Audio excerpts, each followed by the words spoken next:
Hi, my name is Judd, and today I'm going to be walking through my top 10 favorite paintings from my close-to-home plein air 100 painting project from 2022. All right, number 10, Cathedral Spires, Colorado.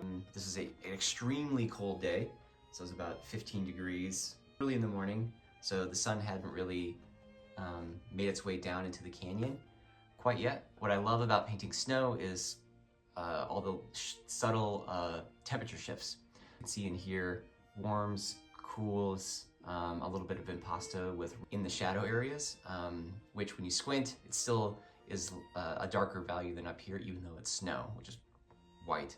But I really like the subtle shifts there. And this has a sweet, kind of a tilted color spectrum, a little bit more teal in the sky, some rose color in some of the rocks and some of that, and then the orange kind of has this nice triad harmony. So I really like that one. It's freaking cold and a long drive and really squirrely on some roads. So I remember a lot of just the getting there and being there for that one, which is kind of fun. So that was number 10. Number 9, this is number 43 from Lake Hayaya. This is in Rocky Mountain National Park, Glacier Basin, I think. And it's a heck of a hike in there. It's probably 3 miles, 5 miles, something like that. It's way up there. So my light gear definitely helps. There was one other person when I got there who sort of nodded and then wandered off. So it's pretty much there on my own. But it has this really ethereal green turquoise water, which is really what I was trying to focus on.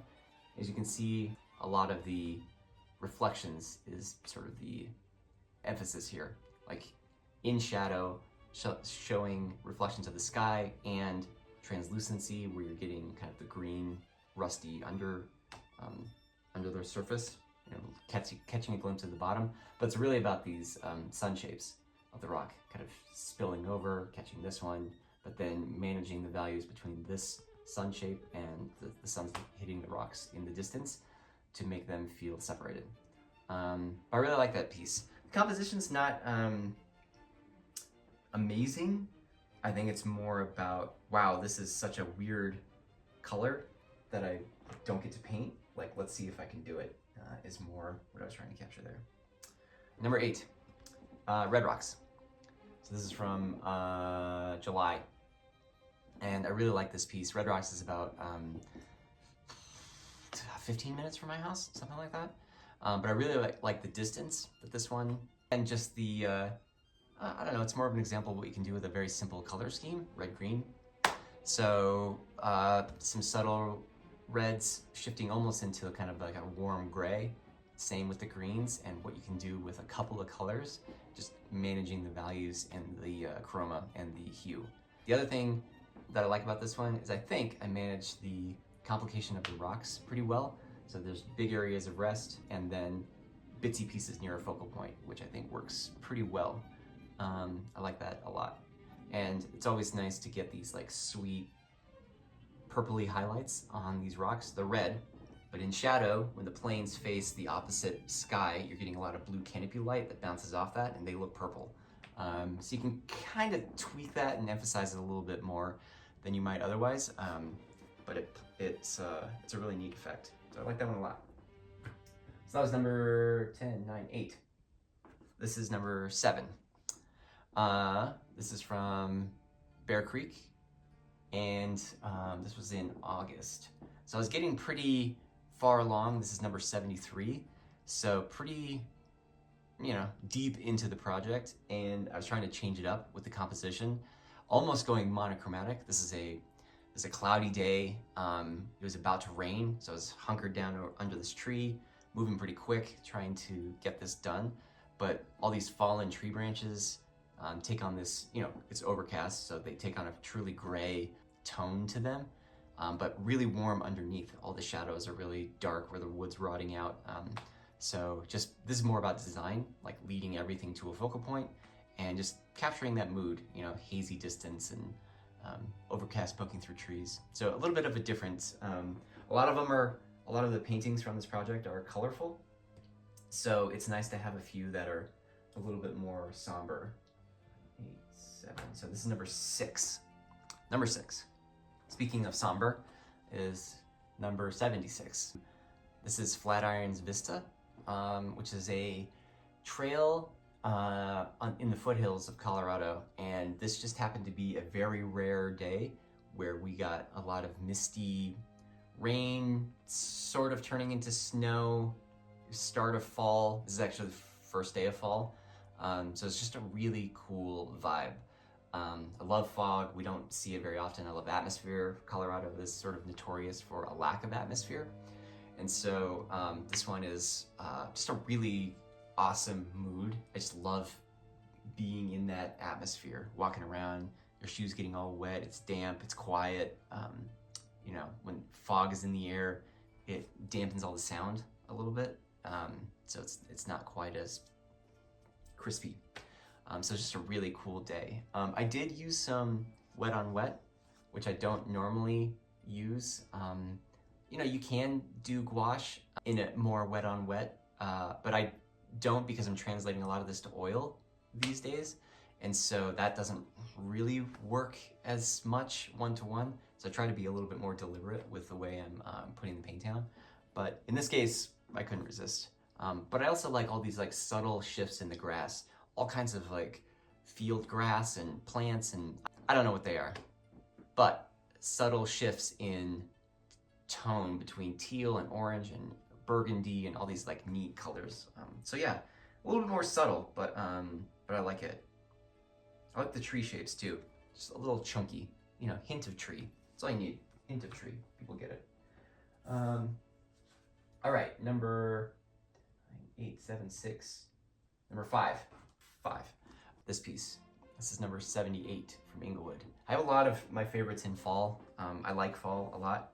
It's, you know, 2 weeks out of the year, and it's a pretty special time for observation. So yeah, I like this one a lot.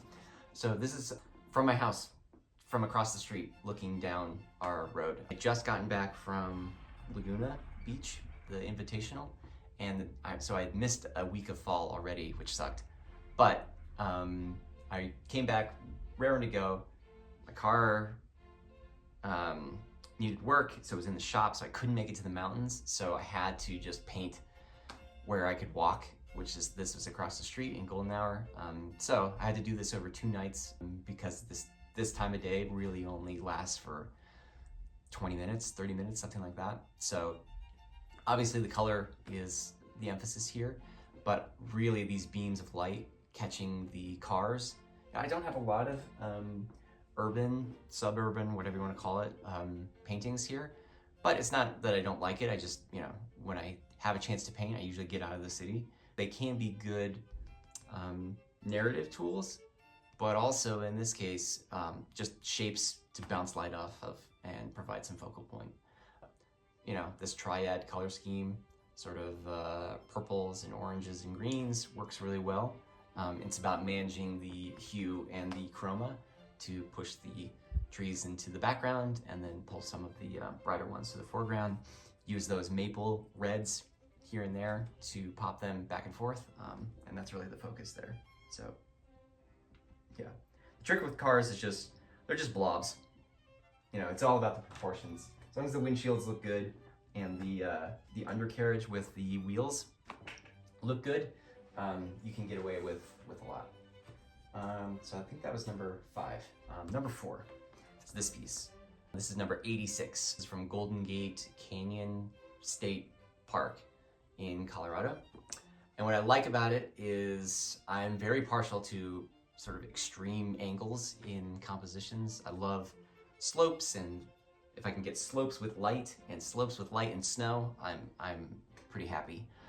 When you get these transitions of the ground and the snow in a beam of light, and then there's dark ground and dark snow around it, it really just sells the whole idea of transient light passing through a space, which is super rad. I love it. But yeah, it was a day where, you know, fall was pretty much ending, and I had, because of my car trouble, I couldn't get up and catch any aspens. So I'd driven to the state park specifically to get aspens, but they were all dead at that point. But it had been cold, so the ice had frozen and it had this nice seafoam color, and it happened to have snowed like the day before. So I got to catch some fresh snow with some light, so it worked out. That's more of a lesson in, yeah, have a plan, but maybe adapt to your plan when you get out there, because it's probably gonna change, and that's okay. You can still come back with something awesome. Anytime I can get beams of light, I'm super happy. All right, number 3, we're in our top 3. This is a hard one too. Number 3, this is number 92. A lot of these are late in the game on the project. I just like fall and winter. Summer is tricky to paint. It's a lot of green. It's a lot of dry green here. So it's not always the most interesting, but snow, it's amazing. So this is Dinosaur Ridge in Colorado. So this was in November, and I was driving home from somewhere. Can't remember where I was, and it was almost sunset. So Colorado, especially in the winter, because the mountains are so severe and right next to Denver, the sun sets at like 4:15, like 4:30, really early, but it stays twilighty for a long time. So you don't get like the golden sunset that you would see on like the West Coast or in the desert where you see the sun hitting the horizon. We don't really get that. But what we do get is this different kind of twilight that lasts a bit longer, that's indirect sunlight. And so you can get this hazy transition time. I don't know what to call it, but it's cool. But there are some areas in the foothills where either roads have been carved or they're natural, where the sun keeps beaming through, which is really awesome. And that's what I wanted to capture here. So I think this is, what road is that? It doesn't matter. It's a road going into the mountains. And yeah, so it stays illuminated for longer as the sun's kind of like continuing to go over the mountains it's peering through. This was extremely cold. I don't know what it was, 15 degrees, something like that, 20, something really cold with some wind. So I remember not being able to move my hands much after finishing this. And it did need some touch-ups at home. Just noticing that the cows were hanging in there in this like really blistering cold. It's pretty cool. But yeah, I just really like the vibe of this one. You just never know when you have to stop and try to get something. But when you do, and you suffer through it, it usually pays off. All right, number 2. This one, number 2. This is number 19, so in March.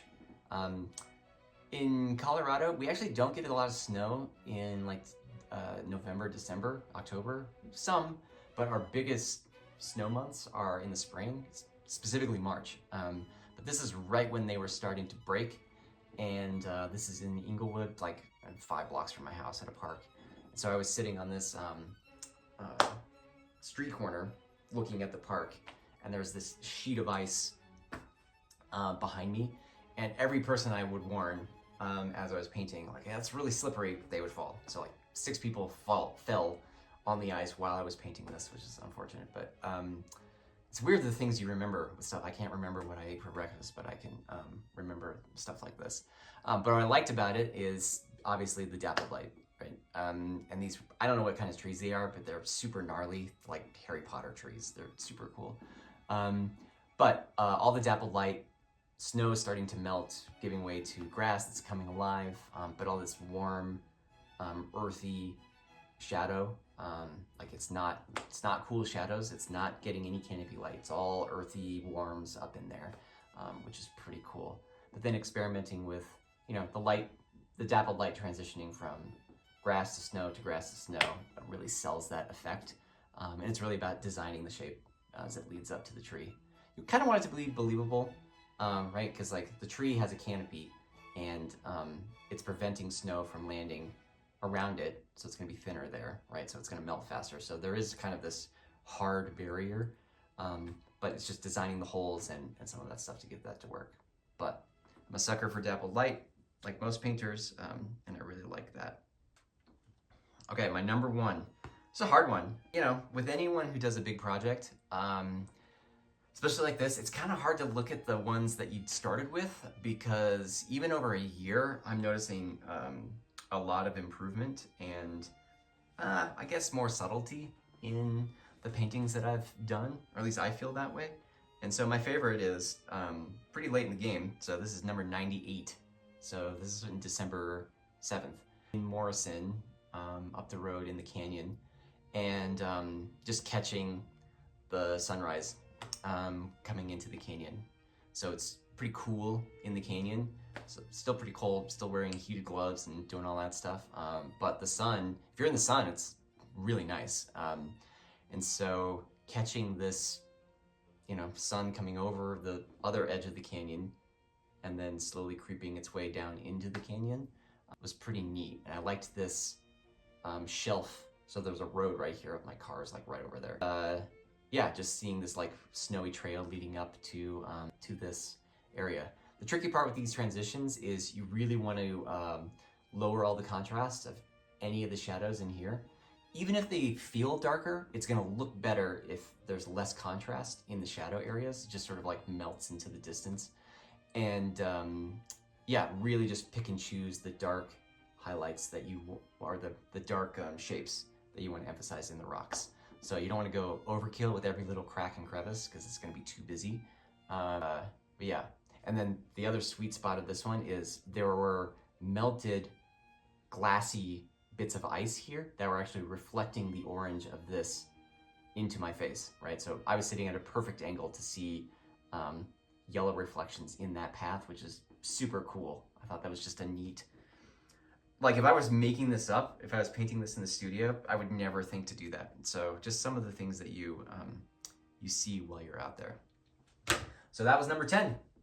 If you're interested in any of these pieces, you can check out what's still available from my close to home show at ABEND Gallery.